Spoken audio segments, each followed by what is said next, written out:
Good evening. It's Monday again, and it's the end of February. The year's flying by already. I can't believe it's going to be March this weekend. Anyway, how is everybody this evening? Welcome to your live dose of real estate reality. My name is Jackie Baker. I'm located here in northern New Jersey, where we talk about all things real estate.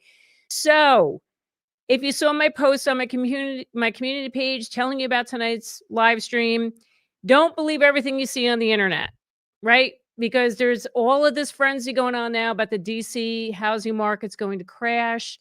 All it's just insanity. So we're going to talk about that tonight because it's not crashing. Okay. So for all the crash bros out there on this platform, got some news for you. It's not happening. Anyway, so of course I'm going to bring receipts. I have a special guest hailing all the way from Washington, D.C., Maryland area, and he's going to share with us exactly what's going on in that market. And I'll tell you right now, it's not crashing.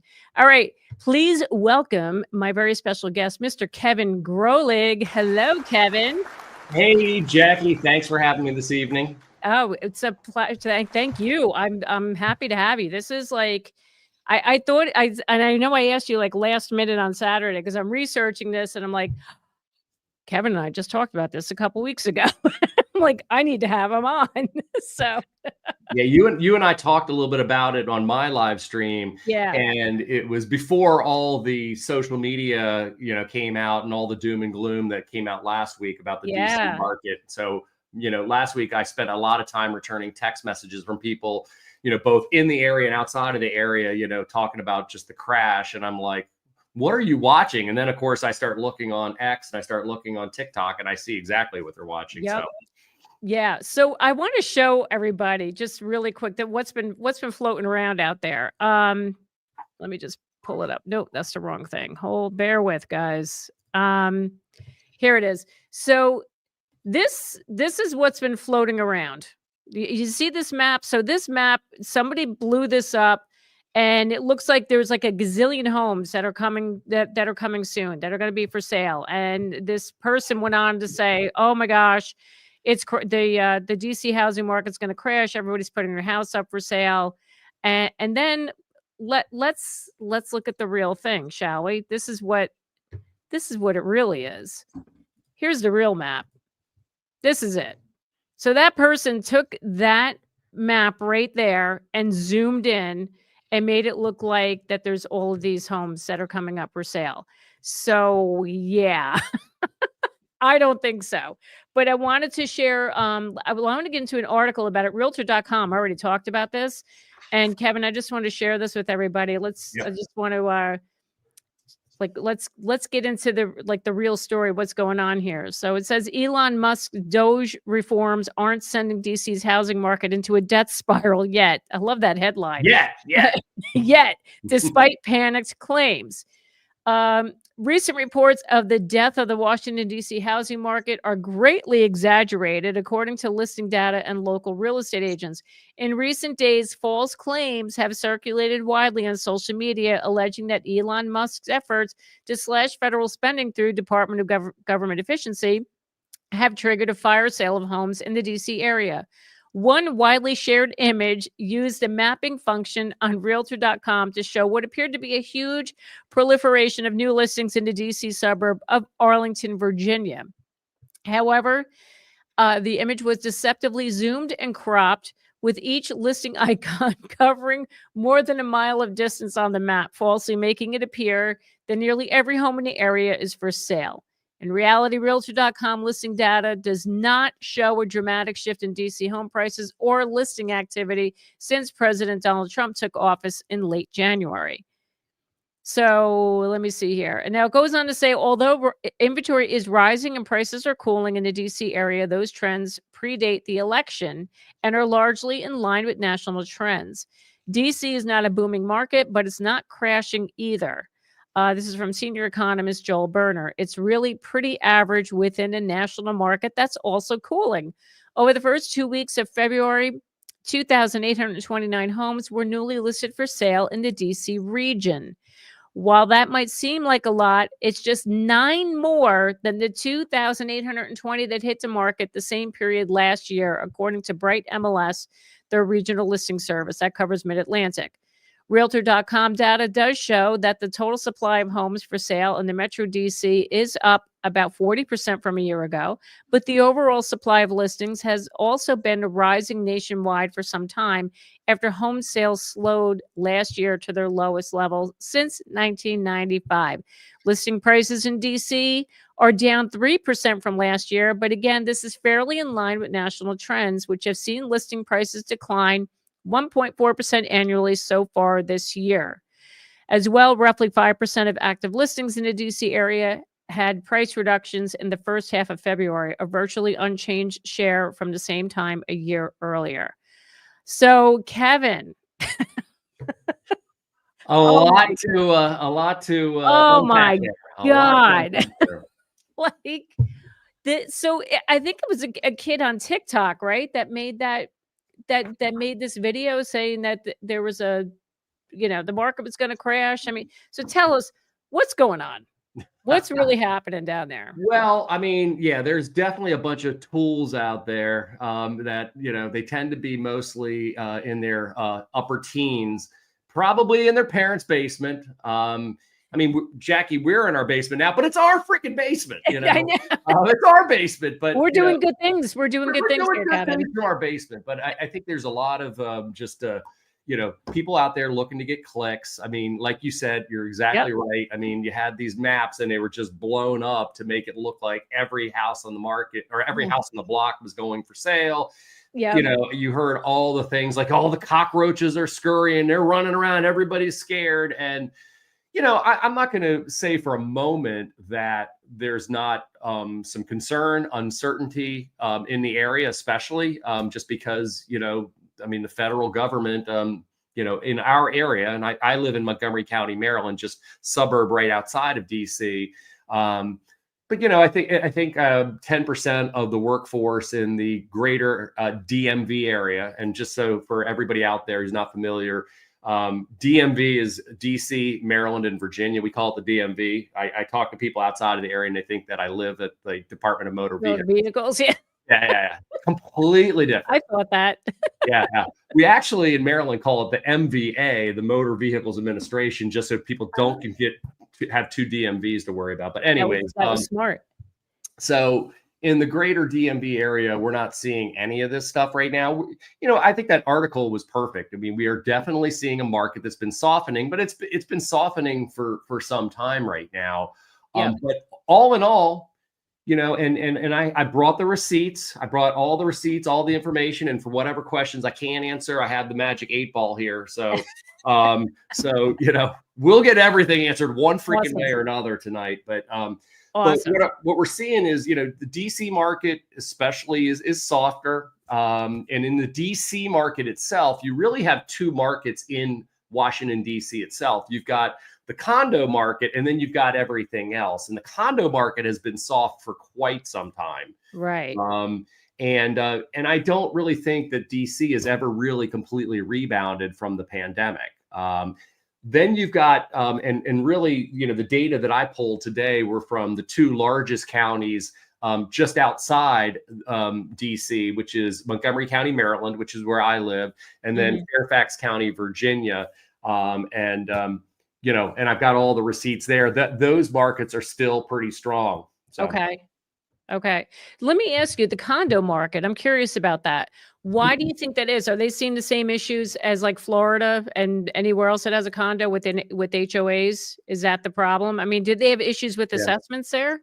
Yeah, I think that's part of it. I mean, you've got so many condos. I mean, to be quite honest with you, like I'm kind of afraid of condos these days. I've seen so many situations where, with like huge special assessments that come and, $50,000 or $100,000. And then it just absolutely just crushes, the possibility of selling the properties and everything. But like I say, I think DC on its own, it's I think they were kind of overbuilt with condos. And like I say, once the pandemic hit, of course, as you know, being outside of New York City, you know, you had so many people who were like, we need space, we need to get out of the city, you know, social distancing. And so you had that initial hysteria in the beginning that I believe has subsided quite a bit. But you also have millennials who are getting older, who are now in their mid, late 30s and early 40s, who, you know, 5, 6, 7 years later, you know, living, you know, walking distance to 10 different bars isn't quite as cool as it was now that you're sporting around a stroller with a 2-year-old. Right. You know, so I think that they're naturally wanting to move out for schools and for more space to the suburbs, and doing kind of like what most of us did in our, you know, generation, albeit a little bit later in life. Right. Right. Oh, hi, Karen. Karen saying hi to you, Kevin. You see if you saw that comment. Hi from California. Adventures of Snickers and Minnie. Well, thank you for being here. I appreciate that. We're Fairfax County. There are newer houses popping up, but it's spring and the prices aren't coming in any lower either. No. Yeah. Yeah, I mean, frankly, Fairfax County, Virginia, and I'm licensed in Maryland and Virginia. I'm not licensed in DC. I was for a short period of time, but it didn't take me long to realize I'm just not really a city guy. I'm a suburb guy. Yeah. But Fairfax County, Virginia, that market is very strong right now. And just to kind of I think this is really good to give you some perspective on how fake news that crap was that came out. Is Fairfax County, Virginia is a huge county. There's actually 1.14 million people in the county. Wow. And right now today, and literally, Jackie, this is hot off the press. I mean, I literally pulled up about 2 hours ago. So you got 1.14 million residents. And as of about 2 hours ago, there were 704 houses on the market. The whole freaking county. Wow. I mean, so we're not seeing any explosion there. No, but you got those. Yeah, can't wait to see what those houses sell for. And actually, you know, that inventory is down 11% from the same time last year. Oh my gosh! Wow. So yeah, I mean, it's there's 788 houses on the market this time last year, 704 today. So I mean, if anything, there's less inventory on the market in Fairfax County, Virginia, and the luxury market, you know, is on fire there right now. Oh God, I'll bet. But 704 out of oh my gosh, that's like nothing. That's like here, but that's like here in Northern Jersey. I mean, nothing. I say it every week. I'm like, it's so frustrating.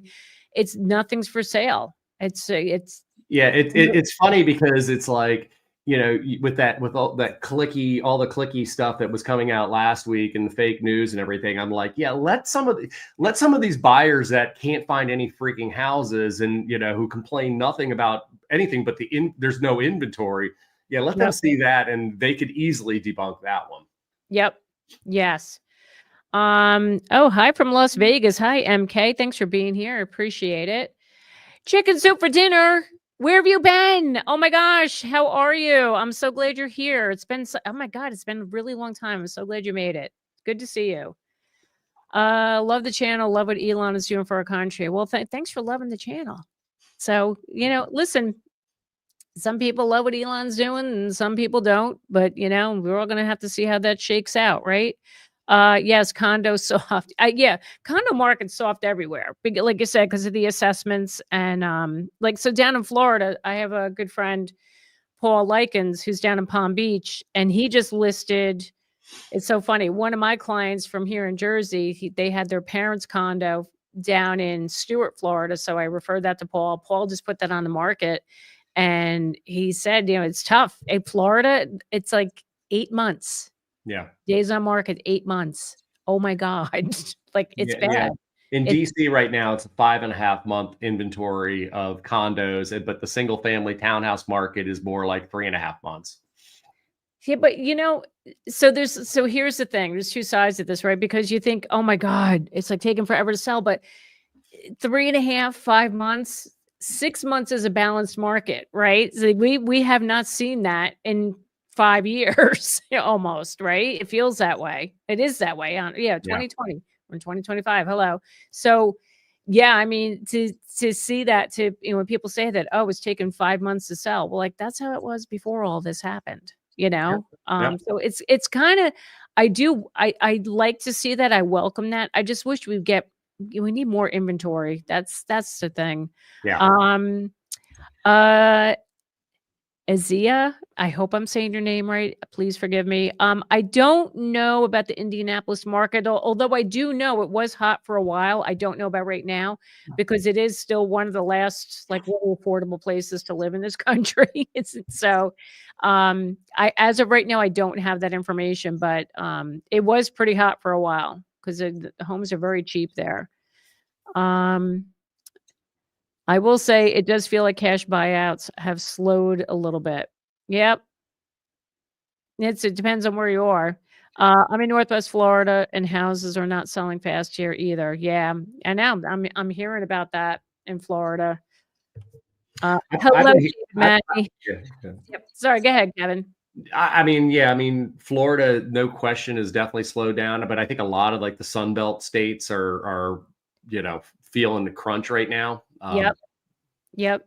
And it kills me because it's sad because it's so affordable. So depends on where in Florida, right? It's so Florida that people are complaining. People moved from Jersey down to Florida are now moving back because it's so expensive between the taxes, and the homeowners insurance. That's the biggest problem, right? The homeowners insurance is through the roof, and some people have their insurance dropped after the hurricanes. But there is still a lot of affordable homes. So Paul has, like I said, my client's parents' condo listed. It's a cute 2-bedroom, 2-bath, first floor condo for $195. I'm like, oh my God, where else would you get something like that under $200,000? That's unheard of here in Jersey. But when you got it, you tack on all the other expenses. And I just read, I'm not going to get into detail. I just read before we came on, DeSantis is proposing getting rid of property taxes in Florida. Yeah, I saw that. How's that going to happen?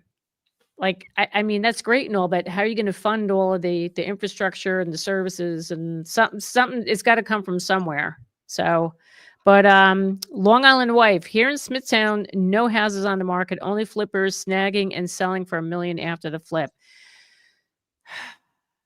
That's not good. Your daughter's watching, Kevin.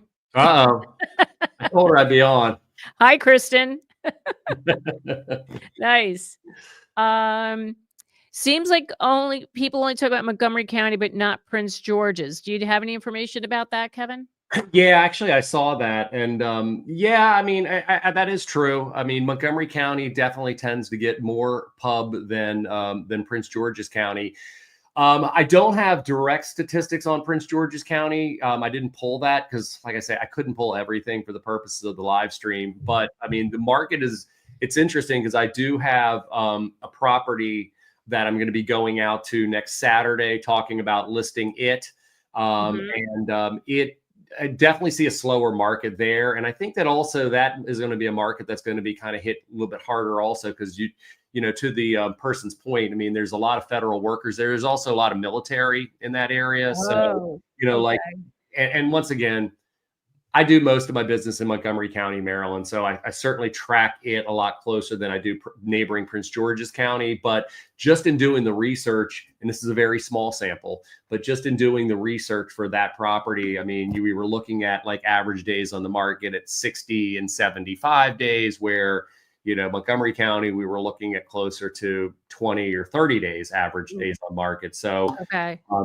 Yeah, I think it's a little bit softer there. But another big county to the viewer's point, I mean, Prince George's County has almost 1 million residents there. Montgomery County has just over 1 million residents. So there's some big counties and big areas that are part of the DMV and that will be affected by this. The question is just it's extremely fluid right now, and how much will it be affected? Exactly. So Prince George's County, what towns are in there? I'm trying to visualize Maryland.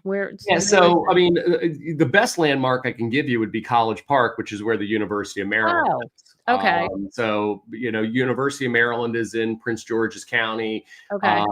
And towns like Laurel and Bowie and For those of us who grew up in the 70s and 80s, some of us call it Bowie, but it's actually Bowie. Okay. Yeah. But there's a lot of military installations around the area there. University of Maryland's a big employer. And then, of course, a lot of people go into DC for work. Okay. All right, cool. Hello, Clark. How are you, my friend? Well, good to see you. Condo HOA sucks. We pay over 500. Let me tell you, 500, that's cheap. What I'm reading of like what some people are paying in HOA fees, it's a lot more than that. So, but I agree. I mean, those those HOA fees over the past couple of years, I can't believe how much they keep going up. I just feel bad for all these people that are on a fixed income, and now they're stuck with these fees, and it's hard for them to afford it. Gab Snags. My mom lives in Fort Myers, and after Hurricane Ian, she now has to pay an extra $4,000 in flood insurance, unexpected expense because she isn't in a flood area. See, this is another issue with Florida, right? I mean, you got to, oh my God, that's so sad. That's so sad. Someday Defect, hello from Applewood, Colorado. Look forward to this live chat. Not selling for 20 years plus, but I enjoy the subject. Well, I appreciate you being here. Thank you so much. Let me see. Melanie, thanks for being here. Housings are being sold, just no signs on yards. All you have to do is say, I want to sell my house out loud in a room with people. Ta-da, sold. That's, yeah. Where's Melanie from? I don't know. We have to find that out. Michael's Adventures. How's the market in Roanoke? Are you familiar with Roanoke? I mean, I know where it is. It's in Virginia. Roanoke also is really not part of the DMV. I mean, Roanoke's going to be south, and it's really more military area. So I can't say that I'm real super familiar with the Roanoke market. Okay. All right. Awesome. Question: is it true that houses valued under $1 million have undergone higher price increases compared to houses valued over $1 million in Central Jersey? I mean, I can't listen. I only know my market up here, Central Jersey. So yeah, under $1 million, they're going to be going. If they're, here's the thing: the house is priced well, and it shows well. They're selling for a lot of money. Okay. I just got my listing under contract. Again, we had a fallout. We had it under contract. Buyers, we had issues with financing. We got 85,000 over asking. And this is a property, it's an investment property. I'm still hearing these homes are going for close to 100,000 over or more, depending on the town. Right. So down in Central Jersey, depending on the town, yeah, you're gonna see it. Even the ones over $1 million, they're selling for a lot. It doesn't matter. It doesn't matter the price. It's just people want to live here. They just do. I don't think the federal workers' firings will immediately increase home inventory. I personally would try to hold on to my house unless I had a new job and had to move. Rent isn't cheap. That's a really excellent point. And I think I agree with that, though, because why would you try to sell right away? Unless you're struggling, right? Unless you're struggling making those payments. But honestly, I think you could have chicken soup for dinner on as a guest, because I 100% agree with chicken soup for dinner. Yep. People, I mean, and that's one of the things, while I do expect that we'll see inventory going up, we already have, in the area, first of all, a few things. Number one, you have so many of these people are, dual income households. You also have pretty much anybody who's bought their home in the last 3 to 4 or 5 years has a ton of equity in their home. And I would venture to say that 70 to 75% of them are sporting, interest rates fixed at 2.5% to 4%. Yep. So, they're living pretty cheap, and you can't really rent anything for any less than that, Yep. So it's not like, oh my gosh, I just got laid off. Let me call my realtor. I got to get the house on the market. These things take time, and, you got to kind of sort through and figure things out, but there's not a lot of desperation in this marketplace, Right. And so that's, the hilarious thing about this is that, even the people that are affected by this, I mean, very few of them are going to be like, oh my God, I got to sell immediately. Let's call Kevin up immediately. I got to get the property on the market. Right. I do think we will see a little bit of a pickup because, you know, the other thing which we really haven't talked about here is that starting, you know, next week or the first, I think it's like March 5th or whatever. You got a lot of people who've been working from home who now have to start coming back into work. And a lot of them moved out into some of the further out suburbs who probably are going to start thinking about, you know what, I probably need to put my house on the market and get closer in. I personally haven't had any of those just yet, but in being at our office meeting today, I had one or two agents at our office meeting who said exactly that they've got people that are thinking about selling and moving closer in. And I think you're also going to have some people that are, you know, probably like our age, Jackie, who maybe they've been with the government for 30 years and they're like, you know, the hell with this. I'm out, you know, like I'm done. You know, this isn't what I bargained for. I was going to retire in a year or two anyway. Let's just speed it up. Let me take the early buyout and let's bang a gong and get it on, you know, and put it on the market. So I do think we'll see a pickup that way, but these aren't going to be desperate situations, you know? Right. Right. I agree. Because like you said, the people have so much equity right now. They're not going under, you know, they're not. One other thing that I also thought was interesting, and these were statistics for 2024. It probably wasn't much different in 2022 or 2023. But like I was just looking up statistics, and like last year of all the sales in Washington, D.C., 25% of those were all cash deals. So these are people that don't even have a damn mortgage, for God's sakes. Oh my God. In Montgomery County, Maryland, just shy of 23% of all sales were cash deals last year. And in Fairfax County, Virginia, it was like 19%. So, you know, basically 1 out of 5 sales in these areas that I'm watching have been cash deals last year, and most likely, you know, similar numbers for the 2 or 3 years that preceded that. So, I mean, you know, where's the desperation there? Right. Exactly. There. Yeah. So this is all a big fat lie about this market crashing. But anyway, so it's a 500 HOA for condo is considered cheap in DMV. It's probably considered cheap for a lot of areas. Beware the IDs of March. The 14th is new federal budget to be decided by Congress. All right. Charlton, we're going to have to keep an eye on that one. Jade, are you familiar with the market around Western Maryland? I feel they're still too high, but you foresee costs coming down. Any thoughts, Kevin?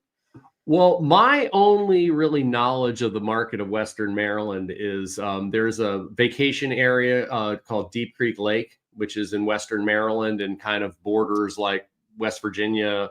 Okay. Don't really know that market real well. You have a lot of people from the DC area who have houses there, second houses there. And I have a few clients who've actually moved there full time, but I can't say that I'm super familiar with the market there. I mean, I would think, you know, look, I mean, let's take out right now the whole issue about the DMV market imploding. You know, let's take that, put that aside. I mean, you know, the article that you read, Jackie, was pretty right on. I mean, the market seems to be softening just about everywhere throughout the country. I would have to believe that areas like that are areas where you have a lot of people that are buying second homes and things like that. I would think that markets like that would probably slow before a primary market does, you know? Yep. But I'm kind of familiar with the Deep Creek Lake area, but I'm not really familiar with the real estate. When I go there, I don't want to think about real estate. So that sounds like more like it's like a vacation spot, right? Or like like for people retiring. That's what it sounds like to me. With that market, it can be. I mean, it's a second home market. Well, right? You've got a lot. You know, you've got locals that live out that way, but once again, you know, we're pretty familiar with it in the DMV because a lot of people do have second house there. There's ski resorts up that way and everything. Oh, cool. Also, it's very close to, oh gosh, now the name's escaping me. The resort area. One of your listeners will probably remember, but there's a really cool resort area up there that was started by the owner of 84 Lumber. Okay. Like World Championship golf course up there, but it's real nice. resort. So it's kind of a place where a lot of people from the DMV will go, and also people like Pennsylvania. So. Yep. Okay, cool. Well, thank you for that. Sinister, got into my new home recently, bought a fixer, and boy, it needs fixing. But good for you. You got a house. Good for you. And I wish you all the best. And look, every house is going to have its issues, and you'll do it. You'll be fine. You can. You got a house. That's what's important. Clark says yes, there has been a good number of cash deals happening. Now Clark is in the Atlanta market. So they're seeing the same thing. So Melanie Worthington, do you see that comment? She's at Bucks County, PA. She was finishing up her says home. She said the one with the homes with the signs. Yeah, the homes being sold, no signs in the yard. So she's from Bucks County, Pennsylvania. Yep. Homes with signs that say pending or under contract. Okay. So yeah, so Pennsylvania, which I'm not surprised about that either. Pennsylvania. So I'm seeing the migration going from here, from Jersey, all the out to Pennsylvania. I'm getting a lot of requests from people looking to move to PA. It's just wherever they can find affordable home, that's where that's where they're flocking to. And you see it down in your market. I mean, it's really damn expensive. Yeah. So people are just going to go. They're just going to go wherever the cheap houses are. Or cheaper, I should say, not cheap, cheaper. Thank you for that. Love this subject. I'm glad you love it. It's a good one. I'm glad I thought of this on Saturday to talk about it. Half my coworkers live in Bucks County, but work in New Jersey.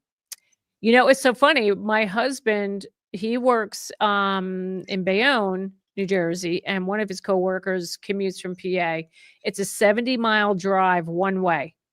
One way. That guy drives 140 miles a day to work in Jersey. So, yep, people are doing it. Jade says Western Maryland is Appalachian Blue Ridge Mountains. Hagerstown is a small city and is very beautiful. Hagerstown City Park is in the top 5 most beautiful parks in America. Oh, thanks for your answer. Thank you for sharing that, Jade. Appreciate that. But by the way, I saw my wife type in and she saved me. The resort is called Nemacolin. Oh, okay, cool. Nemacolin Woodlands. Yeah. So okay. Well, thank you for that. Thank you for saving me. Yeah. Thank you. Got my wife, got my daughter on here. Look at that. You got the family. You got the family here helping out. I love it. I love it. Christina says, what is the most affordable town in Morris County? Good school districts are so important to our family. Christina, I'm going to be honest with you. Even Morris County is becoming challenging. So Rockaway, New Jersey, Rockaway's in Morris, that has like your home is priced like between $400,000 or $600,000, but they're flying off the market. I was recently helping a buyer who was trying to get a home there, and the last home that we bid on had 30 offers on it. So it's insane. I would say Rockaway would probably be the most affordable, but they're probably, off the top of my head, I can't think of others, but I know like Morristown, it's getting super expensive. The problem is, Christina, people are just, like I just said, they're moving further away from those who commute in the city. They're moving further west because they find that the cheaper homes are there. But Morris County has become very popular. People have caught on. Now, if you go further out to Sussex County, now you're pretty far away from the city if you have to commute there. But Sussex County, that's like, you're getting pretty rural. It's definitely a big difference from here in Bergen County. But Sussex, that is definitely more affordable if you really are focusing on affordability.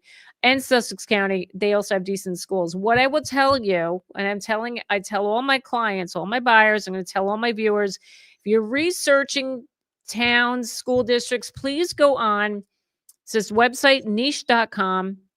Do all your research, find your data there. And that if you've honed in onto a school district that you're interested in, you can do even further research, join the local Facebook groups there, talk to parents that are in that town to get a feel for what the school districts are all about. Hope that helps. Nicholas says, I am looking in Metro Detroit and got outbid with multiple cash offers. Who also waived inspection for a small, fully renovated home. We assumed that people were ready to turn it into a rental. They probably are. They probably are. That's still happening too. I mean, unfortunately, I'm not hearing as much as it was a couple of years ago, but there's definitely corporate investors still out there scapping up the homes, and if it's cheap, they got the cash, they're going to do it and they'll turn it into a rental. Hello, Miss Jen Sylvester. Watching them while catching up on work. I'm not working on the show production. Okay. Oh yes. I gotta clarify something here. So a few weeks ago when I was on here, my producer, who's Jen, we'll call her Jen G, it was her birthday the next day. So I said, let's wish Jen a happy birthday. So the next day, Jen Sylvester goes on to her live stream, and there are people who are watching me here who went on her live stream and they're wishing her a happy birthday. And she's like, that's not me. That's Jackie's producer. I'm wrong, Jen. So thanks for clarifying, Jen. Anyway, okay.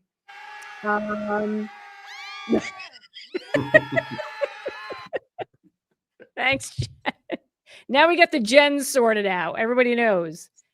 What do we got here? L Towns, thanks for being here. Can you please talk about New Jersey exit tax? I'm moving to PA next month. I'm in the process of selling my home. Okay.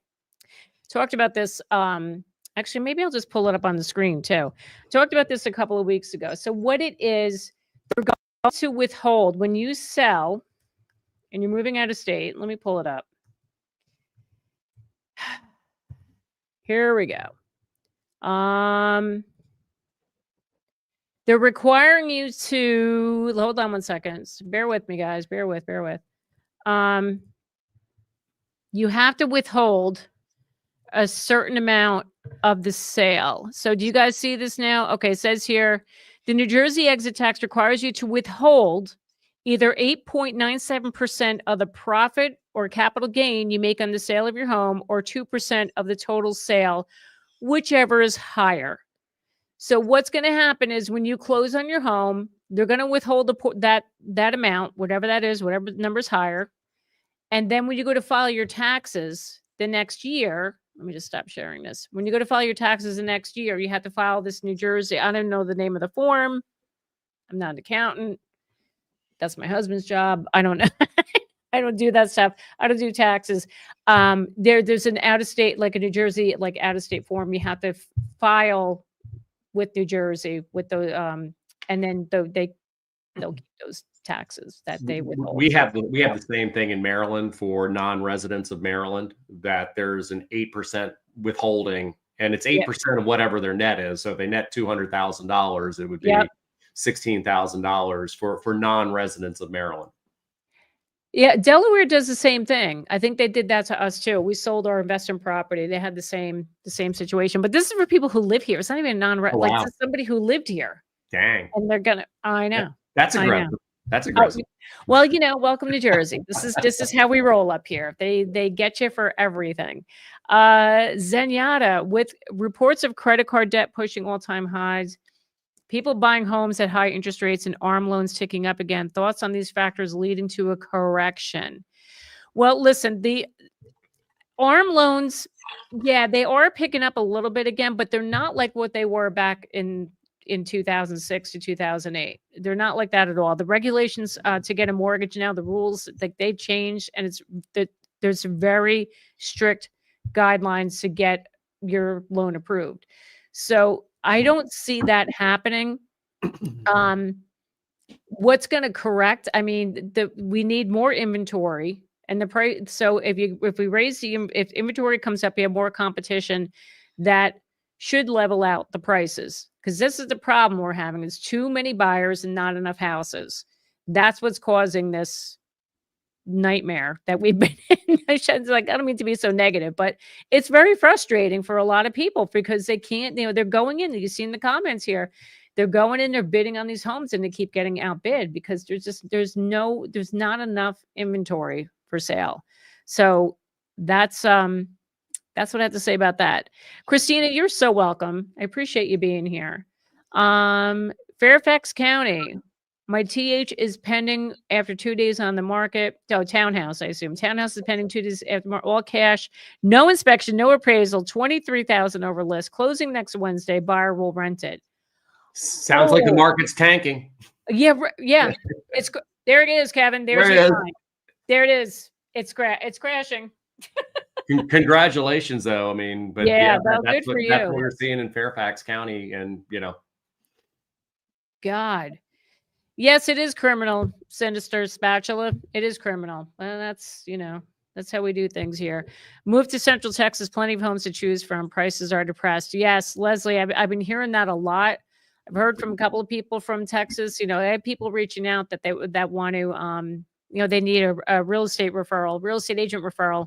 And I've had several from Texas. It's, yeah, you're definitely going through a correction there for sure. Wait, you have to pay money to move out of Jersey? Yeah, you sure do. Sure do. Is there an exit tax in Maryland if you moved out of state? Asking for a friend. Your daughter's back on. yeah. My daughter is eventually looking to move to Florida. So I texted her on the side and I said, there is no exit tax in Maryland. Okay. Only if you're non-resident. Okay.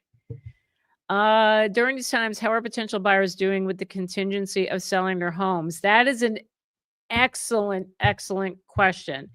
So in my market, I tell people, if you can sell your house first, if that's possible, sell the house. If you could do a 2-step move, sell the house, maybe rent or go live with family or whatever, just have that cash on hand. You may still run into an issue with trying to time it where if you're going to sell your house and then buy the next one. Now, I did have success with my sellers back in the fall. We put their house on the market at the end of August. They had an offer. We were under contract in like the first 7 to 10 days. And right after that, they went and found a house down the shore. This is really interesting. They were up against, I think, 12 other bidders. And somebody even bid higher than them. But the seller chose them because they liked them. I guess they somehow met them. I don't know if they saw them at the open house or whatever. They liked their offer. And even though we were selling, they had a house to sell. These owners, they chose to go with them anyway. And it was really cool because their agent, so the listing agent for that house they were buying called me to verify everything, was running smoothly. And I kept in touch with her throughout the whole deal to make sure, hey, we're done with inspections. We have a mortgage commitment. We're close. We got the clear to close. It's all happening. It's not impossible. It can happen. But you have to see, you have to talk to a real estate agent in your market to see exactly what's going on in the market. How competitive is it? Yeah. I think that's the key. I mean, if you've got a market, I mean, once again, it all boils down to how much inventory is on the market. I mean, you got a market where there's less than 2 months worth of inventory or less than a month's worth of inventory. That's going to be a real tall order to expect that you're going to be able to purchase something contingent upon the sale of your property. But once again, in a market where maybe there's 5 to 6 months worth of inventory, completely different story. Yep. Yeah, exactly. See, but like I said before, if we get to that balanced market, it's definitely achievable. But now, it's tough. It's a tough thing to do. Thanks, team. Agree with the inventory frustration. I sidelined myself from the market, tired of the bidding wars. I don't blame you. But listen, don't give up. Just stay the course, see and keep an eye on what's going on, what's happening in the housing market. Things should turn around. I'd say should and say they hope. I hope they do. We moved from Florida to North Carolina last year. Now we have half the mortgage for twice the house. Also, our insurance is now $900 instead of $5,000. Whoa. Winner. Yeah, big time. Good for you. I'm curious, what part of Carolina? Yeah, definitely do share. Where in North Carolina are you? Because maybe I'll move there. Because like in the DMV area, we have a lot of people that, it's funny because when you were on my live stream, I'm like, how many people moved to Jersey from Maryland? And you're like, nobody. I know.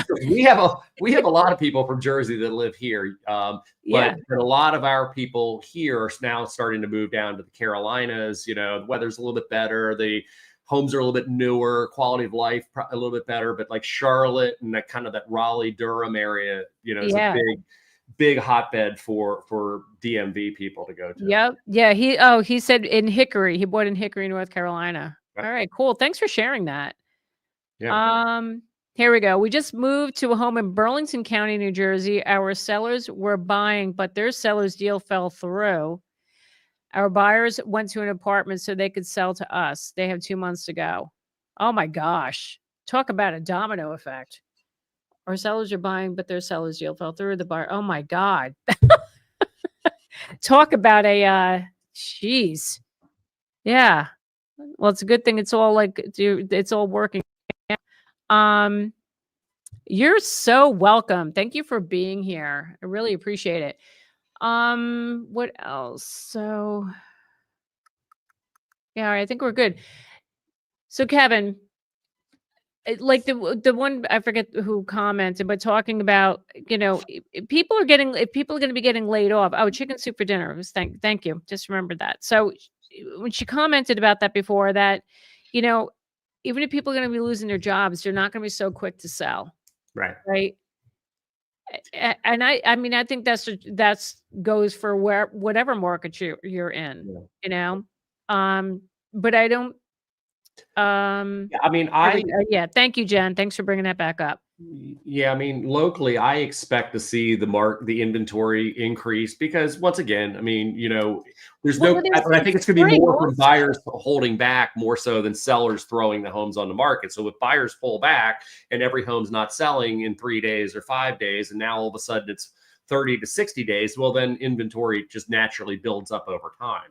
Right. So what are the interest rates today? I forgot to check. I'm a bad real estate agent. Interest rates today. 6 3/4 or so. So it's still under 7.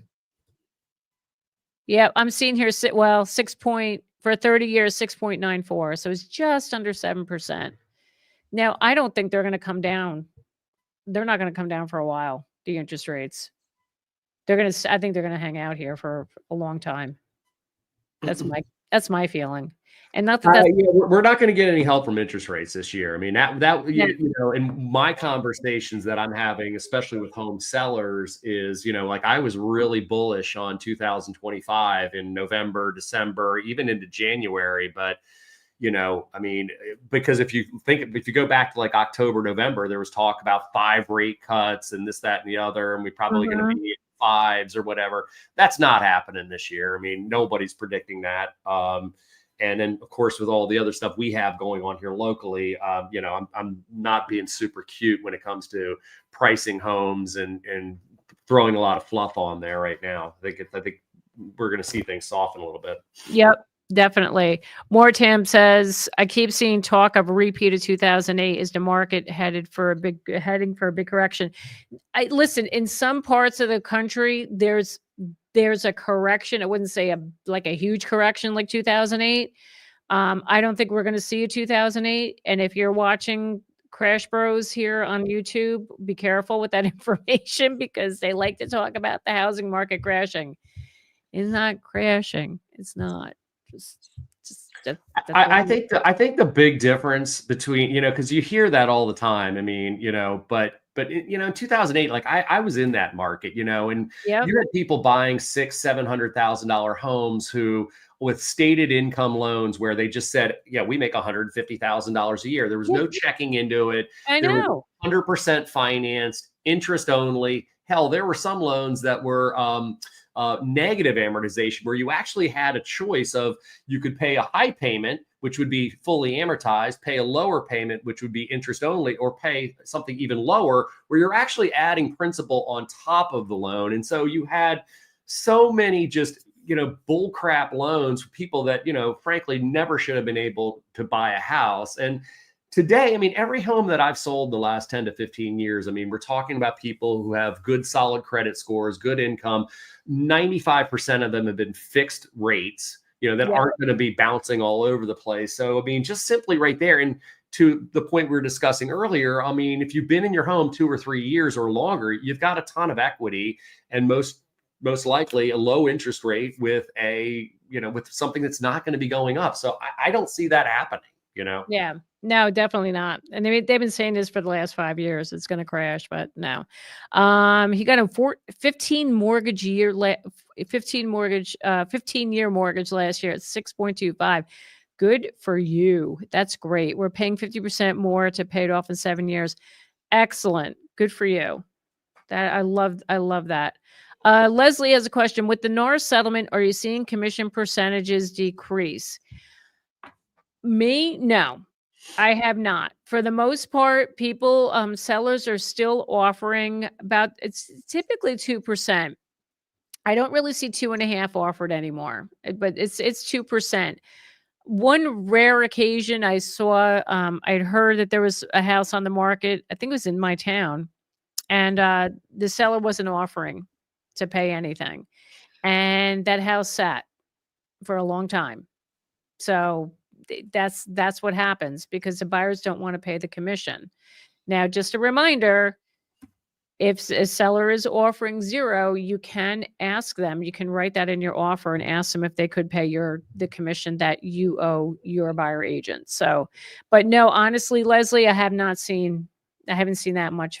It hasn't changed all that much. We're not seeing it here either.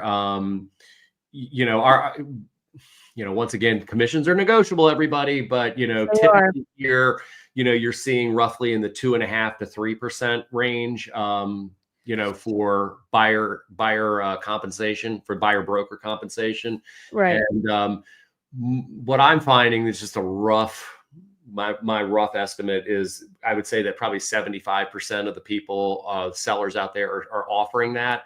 I have others that I'm seeing, maybe they're offering something less, but they're open to negotiation. And then I see some that, and I've had a few sellers that are going to be coming up later this spring. Who are saying, we don't want to offer it up front. We're not saying we won't pay it, put it in the offer and we will review the offer and, and either say yay or nay or counter offer it based on the full contract and its merit. So, but, in talking to our brokerage at Compass and also just in talking to like a lot of the settlement companies around here, they're not seeing it going down. What they are seeing is, they're not going down necessarily, but they're seeing a lot of times more collaboration between the seller picks up a certain portion and the buyer may pick up the balance or so. But generally speaking, they're still coming in at the same amount. So yeah, and not much has changed. Which I'm I had that suspicion that was probably going to be the case, that things weren't going to change much. But I was a little worried, but I'm glad to see it didn't really change much. Tony says, looking into Chicagoland suburb areas here, super competitive, fixer-uppers going for move-in prices now. Went to 2 open houses this weekend with my wife. It looked at 2 places, 500,000 K. Depressing. Yeah, sorry. I know. It's hot. It depends on where you are in this country, but there is still a lot of hot markets. I see several single-family homes in New Jersey, Hudson County for reasonable prices, but they will usually need some catch-up with deferred maintenance. But that you could do over time. Positive is close to New York City. Absolutely. Listen, if you can score a good property in Hudson County, do some work on it, that place will be worth a lot. Because of that proximity to New York City. People like the access to the ferries, to the PATH train. If you're in Hoboken, you can take the PATH over to downtown Manhattan. So yeah, Hudson County is a great spot, hot spot. Our agent told us always took what the seller was offering commission, which is 2%. Our agent was amazing to work with. Oh, I'm so glad to hear that. Yes, and you know what?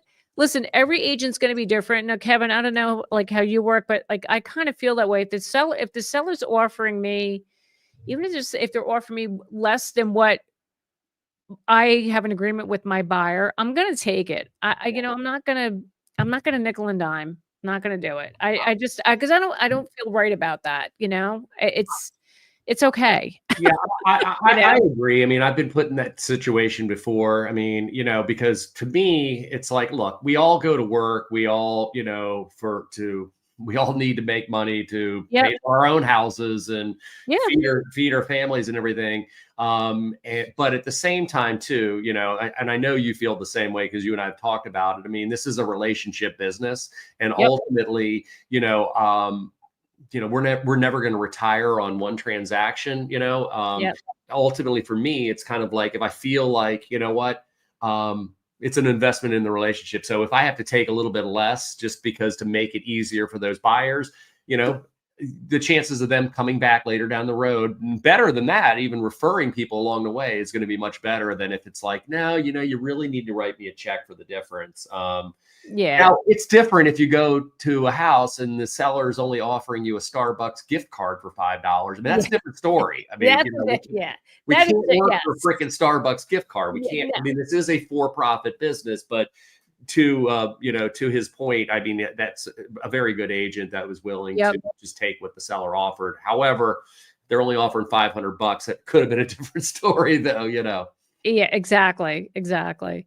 What is the standard seller commission in New Jersey? Look, again, it's negotiable, but what I will tell you, and for me personally, like if I was going to be selling my house right now, I'd want to know what other sellers are offering. I am seeing 2% for the most part. Again, there's the one-offs where sellers are not offering, but the ones that I have written offers for and homes that I've shown, it's typically 2%. But if you're thinking about selling your home and you want to know, just talk to your local real estate agent. They can find that information out for you to see what sellers are paying in your specific market. Cause you know, it could be different. It could be different. Like if you're down in your Cape May County, or if you're, you know, in Burlington, New Jersey, it could be different, but pretty much standard here in North Jersey, I'm seeing 2%. I had a buyer agent tell me he would show his client a different house if the commission was higher. I am offering 2% buyer commission. He was trying to bully me. See, that unethical pisses me off. It really pisses me off. This is how we got into this freaking mess to begin with. I'm sorry. And I'm sorry. I'm sorry you had that. That really, but it's still going on. And this is what, this is what Jen Sylvester calls the 80% agents, right? 20% of the agents are like ethical. We do the thing, we get the job done. And then you have the other 80% that are really at it for getting that commission check at the end of the day. And there's like you said, it's a relationship business. Those 80% agents, it's not about the relationship. You know, I hate to say that. Sorry, but it's the truth. Eric says, I'm looking to build a duplex or extra unit onto a single family home. Would you recommend I do that if I had the room? Rent is currently $2,400, so I could double that. Market is Minneapolis. Look, you can do that. I would really research the market to see if you can definitely get that. Speak with a real estate agent. Find out what's going on in that market. If you can, and see if you can definitely command that rent. That's what I would do. Our realtor did the same thing, sacrificed a 0.5% difference even after we offered to pay her the full amount. It definitely makes a great impression. And we've already recommended her to family. Yeah. You see, there you go. 20% agents. Yep, there you go. Now I'm happy to hear like these two examples that agents did that. Because listen, when that whole thing went down, Kevin, with the NAR settlement, buyers were freaking out that they were like, oh my God, I have to put a down payment. I have closing costs. Now I got to pay my realtor. Yeah.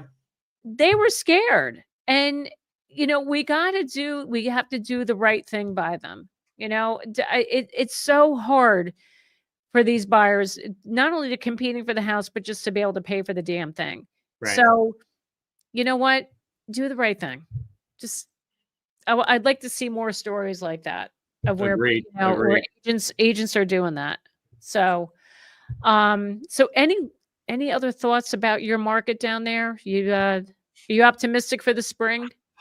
Yeah, I am. I mean, I'm optimistic. I mean, my business over the years has been primarily listings, usually 60, 65% working with sellers, 35 to 40% working with buyers. The last few years, it's kind of been flipped the other way because people have not been selling their homes. They've been holding on to it and frozen, because they've got a 3% interest rate. But I'm starting to see that log jam, even before all the DOGE stuff has come up, starting to break up a little bit because, we're going on 3+ years where rates have now been in the 6.5+.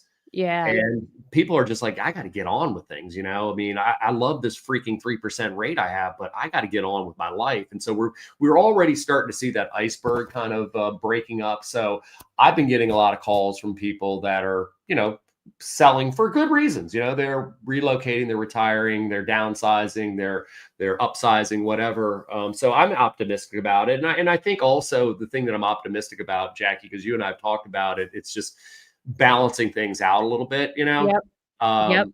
And being more of a balanced market which I think is much more healthy, Absolutely. I'm excited about that, where, but it's still like, for me, I talked to some buyers over the weekend who are getting out and looking, and I prepared them for everything. I prepared them like, look, there's a very good chance, if you're looking at one of those 5-star properties, there's a very good chance you're going to be competing with 3 or 4 other people. These are some of the things you need to consider.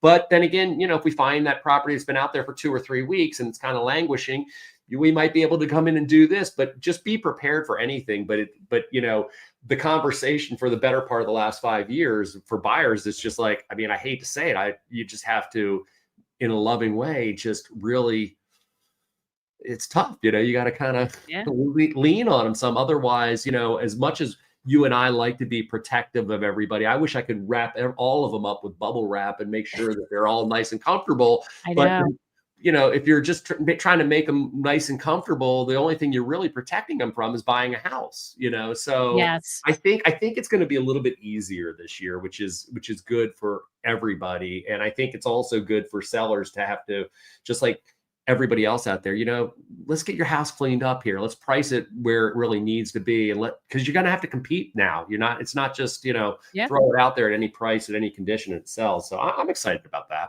Yep. I'm hopeful. I'm hopeful for what's to come this spring. Things are it seems a little bit more inventory, but I wish it would be better. Like, wish we would see a lot more. Yeah. But I just want to address this question. How do I ensure that listing agents don't go back on their words? Submitted an offer and got it under AR, attorney review. Agent said they stopped showing, but saw someone else stopping by the home. Okay.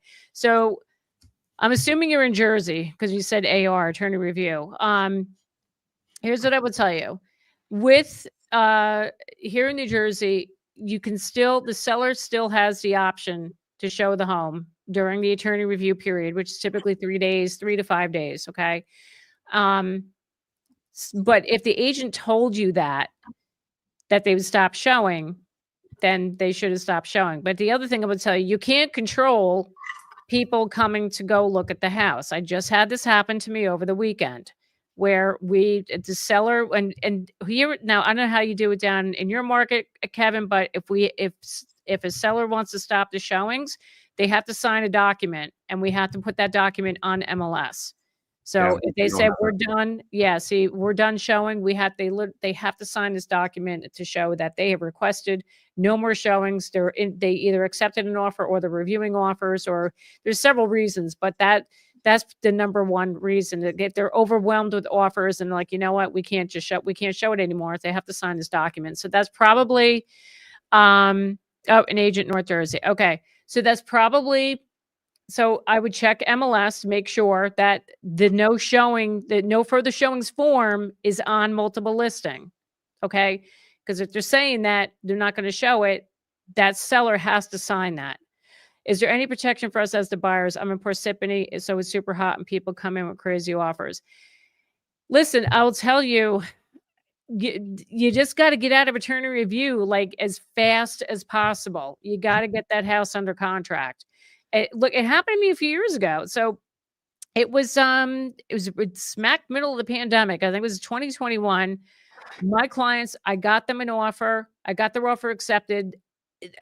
We were so excited. We've been looking forever. And then boom, somebody came in an attorney review, came in higher than us. So you can ask them, you can always ask the seller, you know, will you stop showing? They can turn around and say no. I mean, the agent could have said, no, we're going to show it anymore. But the seller might have turned around and said, no, we'll keep showing it just in case they want a backup offer. So the biggest piece of advice I can give to you, and since you're an agent, check MLS to see if there's a no further showing request form that's displayed on that listing.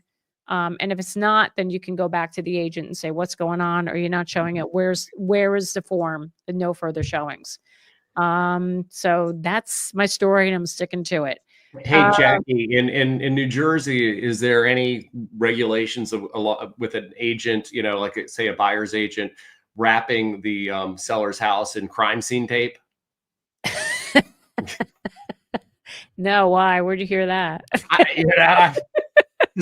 I always say that down here, like, you know, if we've got a buyer and they're like, oh my gosh, you know, we love it, you know, and let's say they wrap it in crimes. We have a deadline, you know, they have a deadline Monday evening for offers, and we're seeing it on a Saturday. I'm like, look, here's the thing. I'm going to come down here after we're done. We're going to wrap this place in crime scene tape here. Oh my God.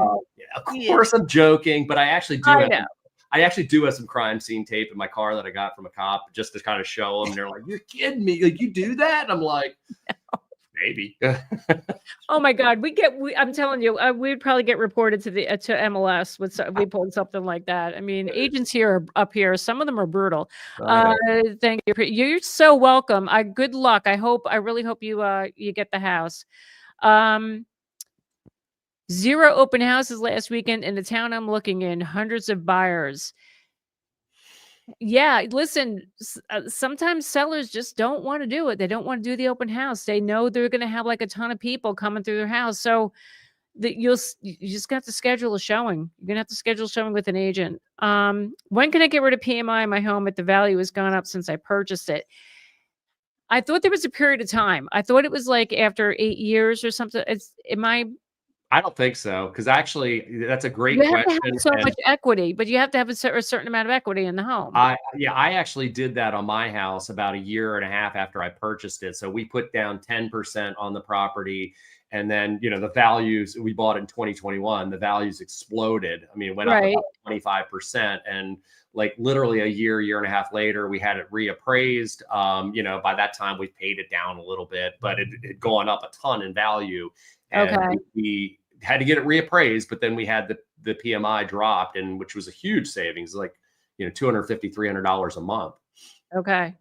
So I would have them talk to a lender, and you know, it would need to be reappraised and everything. That's perfect. Great advice. That's what next thing I was going to say. Definitely talk to your lender to get that taken care of. Sydney, here in the Finger Lakes, realtors seem to be claiming that all is business as usual, and they have heard of no use of buyer's agents. Really? Okay. That's what's going on up there. You need to show 20% equity. Could maybe appraise. You might have to refinance. Yep. Thank you, Crystal. We actually didn't have to refinance. I mean, they just had to reappraise the thing. So we didn't have to refinance. Right. I mean, it was years ago. Our first house, we had PMI. We only put 15% down. And I want to say, oh God, this is terrible. I can't remember anything. This sucks getting old. That's all I got to say. But anyway, I remember we had it appraised. We had it reappraised, but I forget how many years after the fact. Anyway, sorry. Blows my mind. Buyers expecting a level of current design trends, neutrality of decor, and updating to be interested in the property, then complain about home prices. What happened to sweat equity? That's a really good question. I don't know. I mean, I get that a lot. People have like what is it? Beer budget, champagne taste on a beer budget. We still getting that because people don't want to. Listen, no shame, not to throw hate on the millennials, but I'm finding a lot of them, they don't want to do the work. They don't want to put that work in. They want something that's fairly decent that they can move into and not have to worry about living in a construction zone. So, I mean, you are 100% right. And, you know, once again, no shame, no hate here, but, you know, when I first started in the business, and I've been doing this 30 years, I mean, I used to go out and I'm Gen X. And so when we would go out, I'd take out buyers and they have a clipboard, and like, oh, we can fix this, we can do that. Okay, maybe we'll ask the seller to do this, but they were not expecting perfection at all. They were expecting sweat equity to have to put themselves into it. But when you think about it, I mean, you can't really blame, this is a generation now that has grown up on Amazon with an iPhone in their hands. And we're all spoiled because of that now. We all are and everything. But you're right. I mean, it's like, it's funny because when I'm talking, Jackie, to somebody who's kind of like our age or even older, they're just like, well, I just don't understand. Blah, blah, blah.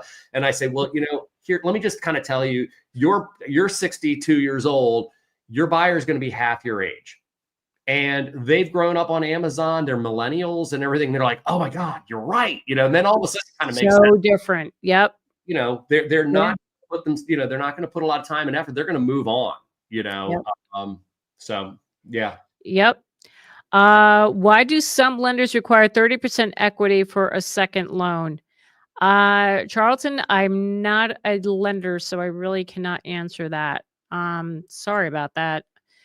Is Redfin a reliable website?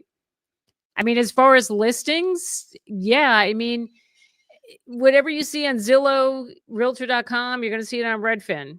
Whatever's on the MLS, that gets fed to all of the third-party websites like Redfin, Zillow, and Realtor.com. How do I feel about the condo market in North Jersey? It's, they're selling. It's definitely not. It's not like it is in Florida. I mean, they are definitely selling for sure. Does an expensive hot tub add value to your house? If you're talking about like a hot tub outside, like in your yard, it depends. I don't think it adds. I'm gonna say it depends. I don't really think it adds a hell of a lot of value, honestly, because I mean, we bought this house. We had a hot tub. It was much older.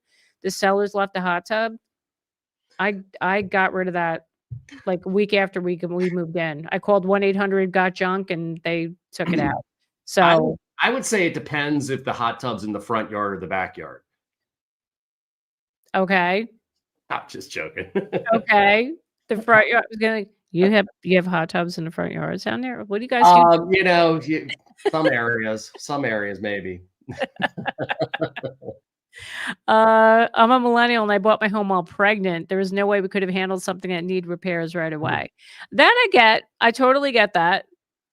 Have I ever sold a property in Ocean County? No, I have not. But Ocean County is pretty hot. And in the coming weeks, I promise those of my people here from New Jersey that are watching, I'm going to bring on somebody from in that market, like Monmouth, Ocean County area. I want to talk about the Netflix project that's going to be happening here. They're building a Netflix studio. They're breaking ground next year in 2026, like a year from now. That project should be done in 2028. And there is speculation when that studio comes in, it's going to cause the prices to go even higher here in Jersey. So I promise that's going to happen. I'm going to get this guy on because he talks about it a lot on his TikTok videos. And I need to get him on here. We got to discuss that because that could be huge for the Jersey Shore. I mean, the Jersey Shore it's like some towns you cannot touch. Like millions of dollars these homes are selling for. And like back in the day, so there was this beach town. There's a couple of beach towns. There was Belmar, Manasquan. Like a bunch of us would we would buy a share for the summer and we'd rent a house for the entire summer and everybody would kick in, a portion to pay for the rental for the whole summer. We go down on the weekends.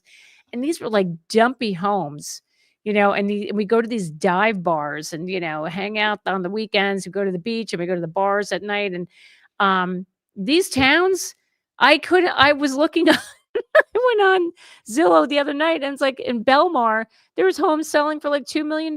So I'm like, when the hell did that happen? But location. But pandemic. Everybody, like you said, people just like, oh, let's get out of here.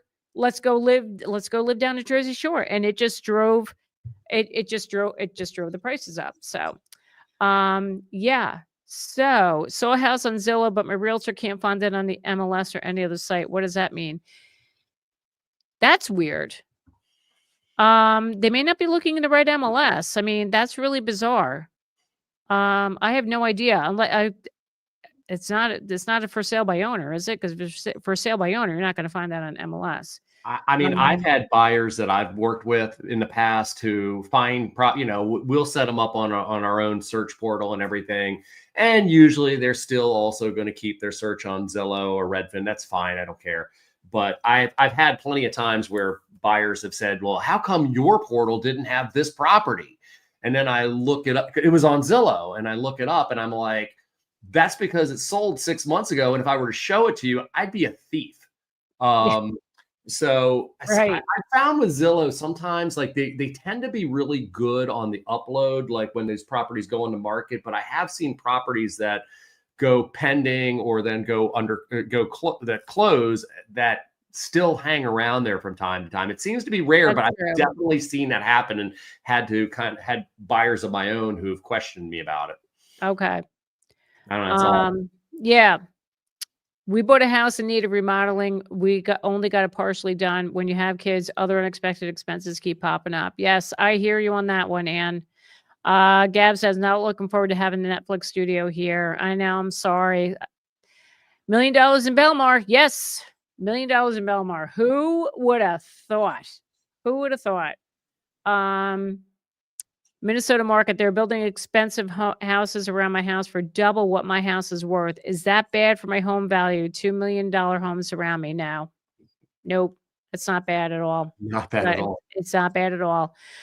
I grew up in Monmouth County, and to see prices of homes in the small town I grew up in, staggering to see 7 figures. Yeah, listen, I didn't even grow up there. I'm still in shock of what they're selling for. I mean, I'm not surprised, but I mean, I'm like totally like contradicting myself here. It's like yeah, I mean, it makes sense because like I said, everybody was moving. They were like, oh, let's buy a shore house. But my God, I'm just shocked at the prices as to how much they're selling for. It's just outrageous.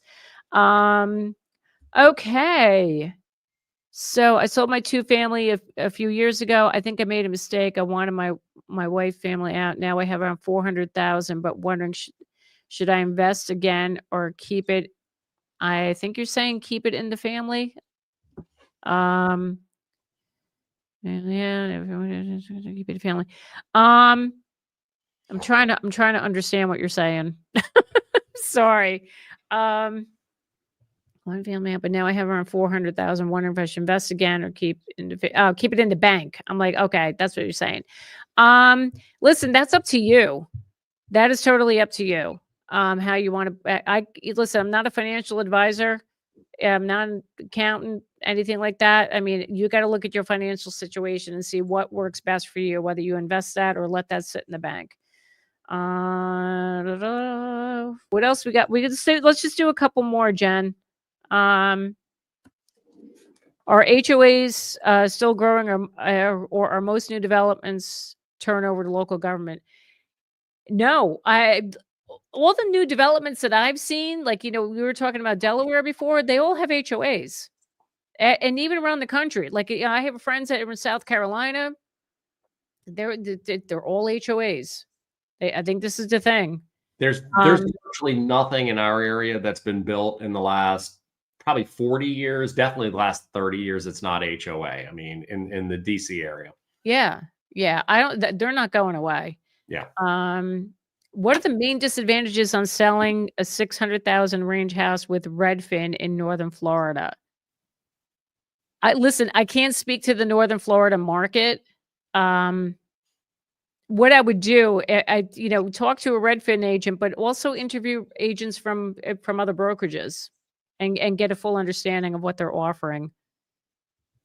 I'm a millennial. My realtor said I couldn't figure out how to DIY and would suck at putting sweat equity into my home. My daughter. I know. Who's your realtor, Kristen? Oh my God. All right. So everybody, this is like a lively live stream tonight. I love it. So everybody, I want to share with you, this is Kevin's YouTube channel. Please, if you're interested in the DC Sorry. If you're interested in the Maryland market, your Maryland, Virginia, here is Gen X Real Estate, downsize, relocate, retire. Kevin's got some awesome content. Please go check him out. Show him some love. Go watch his channel. And thank you, Jen. Thank you, Jen, for the sound effects. And then really quick, if you do need a real estate agent in your market, you can reach out to me. This is my website. Please click on this. Let's talk. Fill out the form, and I will be very happy to help you get connected to an agent in your market. So, Kevin, this is awesome. Thank you so much. I appreciate you being here. It was a great conversation. Thank you for thank you for debunking the that nonsense. And so look, everything's the status quo, right? Everything's just business as usual. It's fluid. I would definitely say, I would love to come on maybe in a month or two from now, because things are definitely going to change. I think it's really going to be interesting as we get more into the spring market, how things go here. But but thank you for having me on. I really appreciate it. No, it's a pleasure. I'll definitely have you back. We have to talk about this again. I want to see where everything's at. So, all right, everybody, thank you so much for being here, and I will see you all next Monday. Have a great night. Have a great week.